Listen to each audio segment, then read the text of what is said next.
A very good morning to all of you. I welcome you again for this video lecture. In the last lecture, we have covered the axis identification part from our chapter CNC part programming. Okay, this chapter is a more important because it carries near about 18 to 20 mark out of your 70 total marks. So CNC part programming chapter only discussed, or we are going to study only about the CNC programming. Okay, up till now we have covered what is meant by the CNC, what are the types of the CNC, what are the constructional details of the CNC. Okay, all this part is covered in the chapter number 4th, that is computer aided manufacturing. In this chapter we only discussed about the CNC part programming. Okay, let's see one by one. The basic part of the CNC part programming is axis identification and that right hand rule. We have already discussed what is meant by that right hand rule and how to identify the axis X, Y, Z axis. So preferably you have to go through the previous video for the axis identification. Okay, in this chapter we are going to cover the second part of the part programming. Okay, let's see one by one. Part programming. What is meant by basically what is meant by the part programming? These are nothing but the instructions. These are nothing but the instructions written in the standard format for the CNC machine. What is the part programming? These are the instructions written in the standard format for the CNC machine. There are the two types of the part programming. One is a manual part programming and second one is a computer aided part programming. Okay, in this video we have discussed only the manual part programming. Okay, what is the part programming? It is the nothing but the set of instructions written in a standard format. And what is that standard format? Let's see. There are the 11 steps to write a part program. There are 11 steps. In that, first one, study of the component drawing. Means what? जर तुम्हाला कुठल्याही पार्टचा programme करायचा असेल तर तुम्हाला drawing जे दिलेलं आहे ते ड्रॉइंग तुम्हाला व्यवस्थित बघायला पाहिजे. ओके, दुसरा part, decide sequence of the operation. What type of operation आपण करणार आहोत machine with the help of machine. ते ऑपरेशन्स कुठले कुठले आहेत, म्हणजे फॉर एक्झाम्पल आपल्याला टर्निंग करायचं आहे, त्याच्यानंतर फेसिंग करायचं आहे, त्याच्यानंतर स्लॉटिंग करायचं आहे, त्याच्यानंतर नर्लिंग करायचं आहे. ओके, हे जे ऑपरेशन्स आहेत त्या ऑपरेशनचा सिक्वेन्स काय आपल्याला करावा लागणार आहे हे आधी आपल्याला फाइंड आउट करून घ्यायला पाहिजे. Next one, identify the machine tools. आता आपण जे ऑपरेशन करणार आहोत ते कुठल्या मशीनवर करणार आहे? सीएनसी वरती करायचं आहे, लेथ मशीन वरती करायचं आहे, मिलिंग मशीन वरती करायचं आहे, हे पण आपल्याला आयडेंटिफाय करायला पाहिजे. चौथा part, select the cutting tool. आता एकदा का मशीन ठरलं की त्या मशीन मध्ये कुठलं टूल वापरायला पाहिजे आपल्याला? ड्रिलिंग टूल वापरायचं आहे का मिलिंग टूल वापरायचं आहे का नर्लिंग टूल वापरायचं आहे, ओके, का सिंगल पॉइंट कटिंग टूल वापरायचं आहे, कुठलं टूल वापरायचं आहे हे आपल्याला डिसाइड करावं लागेल. सिक्वेन्शियली लक्षात ठेवा, फार सोपं आहे. त्याच्यानंतर decide the tool path. How to move that tool. Tool जे आहे ते कुठल्या डायरेक्शनला फिरवायचं आहे? क्लॉकवाईज डायरेक्शनला फिरवायचं आहे, अँटी क्लॉकवाईजला फिरवायचं आहे, किंवा एक्स डायरेक्शनला फिरवायचं आहे, किंवा वाय डायरेक्शनला फिरवायचं आहे. हे जे आहे ना टूल पाथ कसा आपण मूव्ह करतोय तो आपल्याला फाइंड आउट करून घ्यावा लागेल. त्याच्यानंतर determine machining parameters like spindle speed, feed rate, depth of cut, etc. Means what? We have to identify the important machining parameters like spindle speed, then feed, then depth of cut. हे जे parameters आहेत ते आपल्याला आधीच find out करून घ्यावे लागतील. Decide other parameters starting for example starting or stopping of the machine, then coolant on off. These are some other parameters that we have to be consider. in the part programming. Next one, prepare the job and tool setup plan. Next one, write the part programme. एवढे सगळे आपल्याला parameter 8-9 एकदा लक्षात आले की मग आपण part programme लिहायचा आहे. फक्त पार्ट प्रोग्राम लिहून चालणार नाही, तो आपल्याला व्हॅलिडेट करावा लागेल, तो टेस्ट करावा लागेल. टेस्ट आपल्याला करून घ्यायला पाहिजे पार्ट प्रोग्रामिंग. आणि शेवटचं जे आहे ते documentation of the part programming. Okay, 11 step एवढी काय महत्त्वाची नाही, 10 स्टेप लक्षात ठेवा. पहिल्यांदा मित्रांनो आपण काय केलं, स्टार्टिंगला कुठला पार्ट बनवायला घ्यायचा आहे त्याचं आपण व्यवस्थित ड्रॉइंग जे आहे व्यवस्थित आपण स्टडी केला त्याचा. त्याच्यानंतर कुठले ऑपरेशन हा पार्ट तयार करण्यासाठी कुठले ऑपरेशन्स करायचे आहेत ते आपण फाइंड आउट केलं. त्याच्यानंतर हे ऑपरेशन कुठल्या मशीनवरती करायचे आहेत ते आपण फाइंड आउट केलं. मशीन एकदा फाइंड आउट झाल्यानंतर आपण कुठले टूल वापरायचे आहेत ते फाइंड आउट केलं. टूल वापरल्यानंतर टूलचा जो पाथ आहे, टूल कुठल्या डायरेक्शनला फिरणार आहे ते आपण फाइंड आउट केलं. त्याच्यानंतर आपण मशीनचे जे पॅरामीटर आहेत, म्हणजे काय, मशीनचं स्पिंडलचं स्पीड किती ठेवायचं, डेप्थ ऑफ कट किती लावायचा, फीड किती लावायचा, हे पॅरामीटर आपण लक्षात घेतले. त्याच्यानंतर आपण काय लक्षात घेतलं तर स्पिंडल आपल्याला कधी थांबवायचं आहे, कधी सुरू करायचं आहे, किंवा कूलंट आपल्याला किती लागणार आहे, कुठल्या पद्धतीचं लागणार आहे, कधी ऑन करायचं आहे, कधी ऑफ करायचं आहे, हे आपण सगळ्यात आधी बघितलं. त्याच्यानंतर मग आपण पार्ट प्रोग्राम लिहायला घेतला. एकदा का पार्ट प्रोग्राम आपण लिहिला की मग आपण काय केलं, तो प्रोग्राम जो आहे तो टेस्ट करून घेतला. ओके, ह्या एवढ्या स्टेप्स आपल्याला पार्ट प्रोग्रामिंग साठी ऍज अ पार्ट प्रोग्रामिंग म्हणून एवढ्या जबाबदाऱ्या आपल्याला पार पाडाव्या लागणार आहे. Okay, next one, these are the steps in the part programming. Now next concept is coordinate system used in a manual part programming. Part programming करताना दोन सिस्टीम्स आपल्याला वापरावे लागतात. पहिले जे आहे ते ॲब्सोल्यूट कोऑर्डिनेट सिस्टीम आहे आणि दुसरी जी आहे ती इन्क्रिमेंटल कोऑर्डिनेट सिस्टीम आहे. कोऑर्डिनेट सिस्टीम म्हणजे काय, कोऑर्डिनेट सिस्टीम म्हणजे आपण ॲब्सोल्यूट कोऑर्डिनेट सिस्टीमने काम करायचं का इन्क्रिमेंटल कोऑर्डिनेट सिस्टीमने काम करायचं. कोऑर्डिनेट्स म्हणजे काय, एक्स आणि वाय ऍक्सिस, बरोबर आहे. म्हणजेच काय, हे जे दोन ऍक्सिस आहेत ते रेफरन्स म्हणून आपण धरतोय. कुठलाही पॉईंट जर आपल्याला लोकेट करायचा असेल तर आपण विथ रिस्पेक्ट टू त्या पॉईंटचं डिस्टन्स एक्स ऍक्सिस पासून किती आहे आणि वाय ऍक्सिस पासून किती आहे हे आपण फाइंड आउट करतोय, बरोबर आहे. त्यालाच आपण कोऑर्डिनेट सिस्टीम म्हणतोय. त्याच्यामध्ये दोन पार्ट आहेत, ॲब्सोल्यूट आणि इन्क्रिमेंटल. जसं की आपण मागच्या चॅप्टर मध्ये बघितलेलं आहे की ॲब्सोल्यूट सिस्टीम मध्ये काय असतं. ॲब्सोल्यूट सिस्टीम मध्ये बघा, ही जी लेफ्ट हँड साइडची डायग्राम दिसत आहे तुम्हाला, त्याच्यामध्ये बघा हा जो ओरिजिन आहे, ओरिजिन पासूनच सगळे डिस्टन्स टाकले जातात. म्हणजे आता फॉर एक्झाम्पल तुम्हाला सांगतो, दिस इज अ पॉईंट नंबर 1. त्या पॉईंट नंबर 1 वरती जर तुम्हाला टूल न्यायचा असेल तर बघा, टूलला तुम्हाला ह्यापासून एक्स ऍक्सिस पासून 10 युनिट वरती आणि वाय ऍक्सिस पासून 10 युनिट वरती जर तुम्ही गेलात तर तुम्हाला ह्या 1चं लोकेशन सापडतंय, बरोबर आहे. तशाच पद्धतीनं समजा तुम्हाला पॉईंट 2चं लोकेशन फाइंड आउट करायचं असेल तर आपण काय करतोय, या ओरिजिन पासून किती डिस्टन्स आहे बघा, ओरिजिन पासून 30 डिस्टन्स एक्स ऍक्सिसला आणि ओरिजिन पासून वाय ऍक्सिसला 20 डिस्टन्स जर आपण गेलो तर आपल्याला हा पॉईंट लोकेट होतोय. म्हणजेच काय बघा, आपण ह्या सिस्टीम मध्ये काय करायला लागलोय, ॲब्सोल्यूट सिस्टीम मध्ये प्रत्येक वेळी डिस्टन्स घेताना ओरिजिन पासून घ्यायला लागलोय, बरोबर आहे. ह्याला म्हणायचं absolute coordinate system. Okay, absolute coordinate system लक्षात ठेवा. ॲब्सोल्यूट कोऑर्डिनेट सिस्टीम मध्ये एरर जो आहे तो एरर आपल्याला लगेच फाइंड आउट करता येतो. एरर जो आहे तो लगेच फाइंड आउट करता येतो. म्हणून ॲब्सोल्यूट कोऑर्डिनेट सिस्टीम ही जे प्रोग्राम मेन प्रोग्राम आहेत, मेन प्रोग्राम जे लेंदी असतात ते लेंदी प्रोग्राम आपण सगळेच्या सगळे ॲब्सोल्यूट सिस्टीम मधून तयार करतोय, बरोबर. इन्क्रिमेंटल सिस्टीम मध्ये बघा काय करतोय आपण, इन्क्रिमेंटल सिस्टीम मध्ये आपण रेफरन्स पॉइंट जो आहे तो प्रिव्हियस पॉइंट घेतोय. म्हणजे बघा फॉर एक्झाम्पल, समजा मला ह्या पॉइंटला ड्रिल करायचा आहे तर मी रेफरन्स कोणाला घेणार, तर त्याचा प्रिव्हियस जो ड्रिल आहे तर ह्याला मी रेफरन्स घेणार. म्हणजे काय बघा, इथून मला इथपर्यंत जायचं असेल तर मी फक्त डिस्टन्स किती देणार, 2.250 एवढंच डिस्टन्स देणार, बरोबर.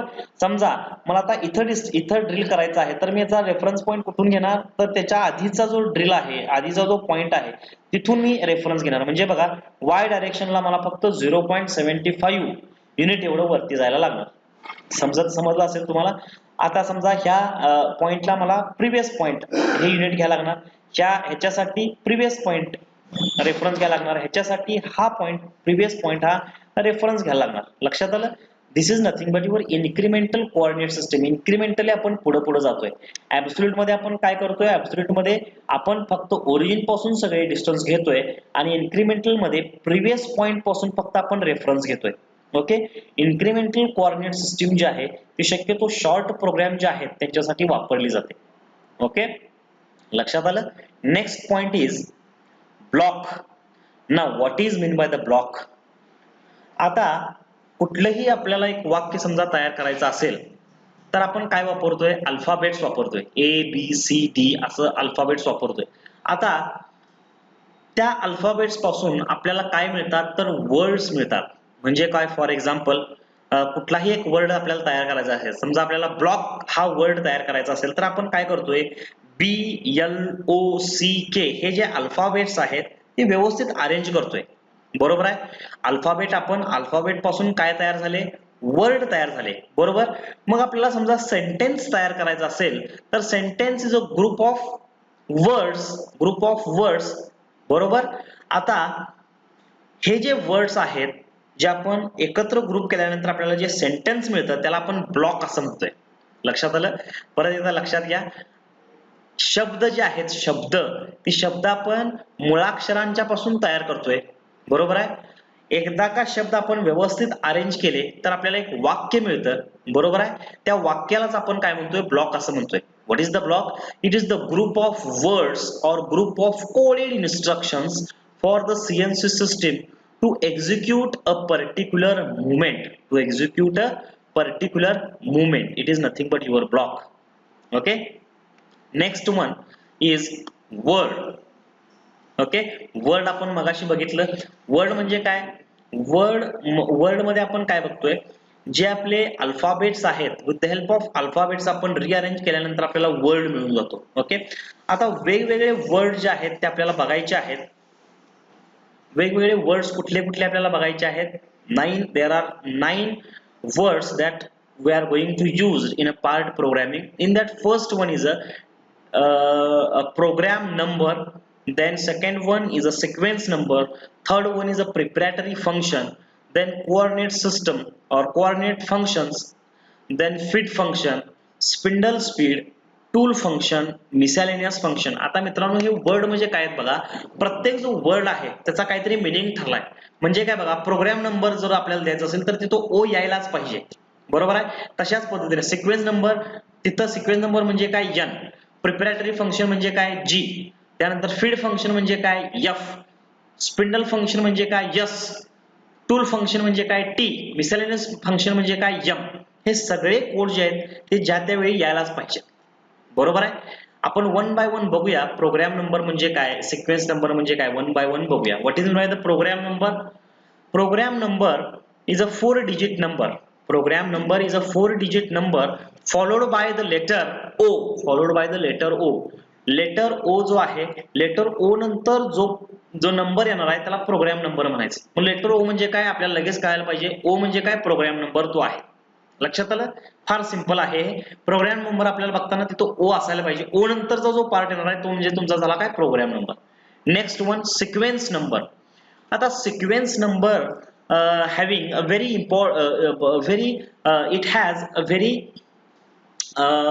vital importance in a part of programming. Sequence number हा इम्पॉर्टंट का आहे बघा. सिक्वेन्स नंबर म्हणजे काय, जो आपण ब्लॉक तयार करतोय, एक सेंटेन्स आपण जे तयार करतोय ते सेंटेन्सला नाव देण्याचं काम कोण करणार तर सिक्वेन्स नंबर करणार. आणि ते आपण दाखवतोय कशानंतर, N या अक्षराने दाखवतोय. बरोबर आहे. It is also called as the sequence number which is used to identify the block within the program. The block can be searched in a program by the controller to sequence number. The sequence number is designated by the letter capital N followed by the 3-digit number N100. sequence number आपण कशाने दाखवतोय, sequence number आपण N या अक्षराने दाखवतोय. आणि sequence number हे आपल्याला काय इंडिकेट करतंय तर जो आपण ब्लॉक लिहिलेला आहे, ब्लॉकच्या पुढचा जो नंबर आहे त्याला आपण सिक्वेन्स नंबर असं म्हणतोय. बरोबर. Now next one, preparatory functions. Preparatory functions म्हणजे काय, Preparatory functions are also called as G codes. These G codes are used to prepare the controller for instructions that are to follow. Okay, the letter G is followed by the two-digit number. The two-digit number prefixed by letter G indicate a predetermined function. For example, G02 is used to prepare the machine controller unit for circular interpolation. म्हणजे काय बघा, preparatory function जी code जे आहेत, जी कोडलाच आपण preparatory functions असं म्हणतोय. हे जे जी कोड आहेत ते जी कोड आपल्याला काय सांगतात, तर प्रत्येक कोडला काहीतरी मीनिंग आहे. बरोबर. आता समजा फॉर एक्झाम्पल G01 याचा अर्थ काय, तर लिनियर इंटरपोलेशन, टूल तुमचं लिनियरली मूव्ह व्हायला पाहिजे. ओके, हे कुणाला समजतं, तर मशीन कंट्रोल युनिटला समजतं. म्हणजेच काय, जी कोड मुळेच ऍक्च्युअल मुवमेंट जी होणार आहे मशीनची ती फक्त जी कोड मुळे होणार आहे. G codes are the preparatory functions. G codes are the preparatory functions. In your interview or in your competitive exam or in your campus interview, the question will be always asked on the what is meant by the G codes. At that time we should know what G code means, the preparatory functions. बरोबर. आता जी codes हे वेगवेगळ्या प्रकारचे आहेत. ते जी codes कुठले कुठले आहेत ते आपण, जे इम्पॉर्टंट आपल्यासाठी आहेत ते आपण बघूया. मित्रांनो लक्षात घ्या, जी कोड पूर्णपणे तुम्हाला पाठ झाल्याशिवाय तुम्हाला कुठलाही पार्ट प्रोग्राम करता येणार नाही. ओके, जी कोड पाठ झाल्याशिवाय तुम्हाला कुठलाही प्रोग्राम करता येणार नाही. हे बघा, इम्पॉर्टंट जी कोड्स एवढे आहेत ते आपण वन बाय वन बघूया. इथे बघा, तुम्हाला समजत असेल. मी काय करतो, ह्याचे जे फोटोज आहेत ते तुम्हाला परत एकदा पाठवतो, जेणेकरून ते तुम्हाला परत पाठांतरला बरं पडेल. बरोबर आहे. इम्पॉर्टंट आपण बघूया. G00. What is the G00? Rapid positioning. G01 linear interpolation. G02 circular interpolation. G03 circular interpolation. Counterclockwise. Dwell. हे अशा प्रकारचे कोड जे आहेत ते आपण वन बाय वन त्याचे जे मीनिंग आहे, with the help of meaning आपण ते नंतर बघूया. Okay, now coordinate function. Coordinate functions म्हणजे काय रे? Coordinate functions designate the position of the tool. For example, the tool tip coordinate 125 are represented as x100 and y25. Tool coordinate आपल्याला जर दाखवायचे असेल तर ते कोऑर्डिनेट फंक्शन x ऍक्सिस ला किती मूव्ह करायचं आहे, y ऍक्सिस ला किती युनिट न मूव्ह करायचं आहे ते आपण कोऑर्डिनेट फंक्शन्स न दाखवतोय. बरोबर आहे. Now next one is a feed function. Feed function म्हणजे काय, आपल्याला फीड किती द्यायचा आहे तर तो आपण इंडिकेट कशाने करायचा, f या अक्षराने करायचा. ओके, आता फॉर एक्झाम्पल मी तुम्हाला सांगतो, F90 जर असेल तर याचा अर्थ काय आहे, F म्हणजे काय फीड, आणि 90 म्हणजे काय, 90 म्हणजे तो फीड रेट झाला. किती अमाऊंट ना, तर mm per minute, 90 mm per minute. This is nothing but your feed function. Now next one is a spindle speed. आपलं जे स्पिंडल आहे त्याला स्पीड किती द्यायचं आहे, तर ते आपण इंडिकेट कसं करणार, तर with the help of S या अक्षराने. S stands for spindle speed. S1000 ह्याचा मीनिंग काय होतो बघा. S1000 चा मीनिंग होतो, तर 1000 चा मीनिंग होतो, S म्हणजे काय, स्पिंडल स्पीड. 1000 म्हणजे काय, 1000 RPM. 1000 RPM ला आपल्याला स्पिंडल फिरवायचा आहे. ओके, आता हा जो लास्ट पार्ट आहे त्याला आपण मिसलेनियस फंक्शन्स असं म्हणतोय. M codes म्हणजेच काय, miscellaneous functions that are used to indicate the miscellaneous functions like coolant on or off, spindle rotation, program stop, etc. Miscellaneous function म्हणजे काय, जी कोड मुळे आपल्याला मशीन मुवमेंट जी मिळणार आहे त्याच्या व्यतिरिक्त सेकंडरी जी कामं आहेत ती मिसलेनियस फंक्शन्स मुळे आपल्याला करावी लागणार आहे. म्हणजे काय बघा, M01 M00 हे जे M कोड आहेत ते बघा, प्रोग्राम स्टॉप करण्यासाठी, ऑप्शनल स्टॉप करण्यासाठी, स्पिंडल स्टार्ट करण्यासाठी, अशी जे सेकंडरी जी कामं आहेत ती आपण कुठल्या कोडनं करायची आहेत, तर ती M कोडनं करायची आहेत. आपण वन बाय वन परत एकदा बघायचं आहे. वन बाय वन आपण M कोड आणि G कोड बघायचे आहेत. मित्रांनो लक्षात घ्या, जोपर्यंत तुम्हाला M कोड आणि G कोड येणार नाहीत तोपर्यंत तुम्हाला पार्ट प्रोग्राम जमणार नाही. ह्या लेक्चरच्या खाली मी तुम्हाला फोटोज टाकतोय M कोड आणि G कोडचे, तो तुम्ही व्यवस्थित पाठ करून घ्या. जरी तुम्हाला मीनिंग नाही कळालं तरी सुद्धा ते पाठ करून घ्या. आपण पुढच्या लेक्चरला G कोड आणि M कोडचे मीनिंग सहित एक लेक्चर तयार करूया. सगळ्यांना समजलं असेल. आपण आज काय काय बघितलं, तर प्रोग्राम जो आहे तो स्ट्रक्चर आउट कसा करायचा, त्याच्यात कुठले कुठले आपण फंक्शन्स वापरतोय. पहिल्यापासून बघा आपण काय काय बघितलं. पहिल्यांदा आपण प्रोग्राम म्हणजे काय बघितलं, त्याच्यानंतर आपण वेगवेगळे फंक्शन्स जे आहेत कुठले कुठले इथं बघा कुठले कुठले फंक्शन्स आहेत पहिल्यापासून बघा आपण काय काय बघितलं तर कोऑर्डिनेट सिस्टीम बघितली त्याच्यानंतर what is mean by the block what is mean by the word what is mean by the program number sequence number preparatory functions miscellaneous functions हे सगळं आपण ह्या लेक्चर मध्ये बघितलेलं आहे हे एवढं लक्षात ठेवा पुढच्या लेक्चरला आपण जी कोड आणि एम कोड वरती त्याचे फंक्शन्स जे आहेत त्याच्यावरती एक लेक्चर तयार करूया ओके थँक्यू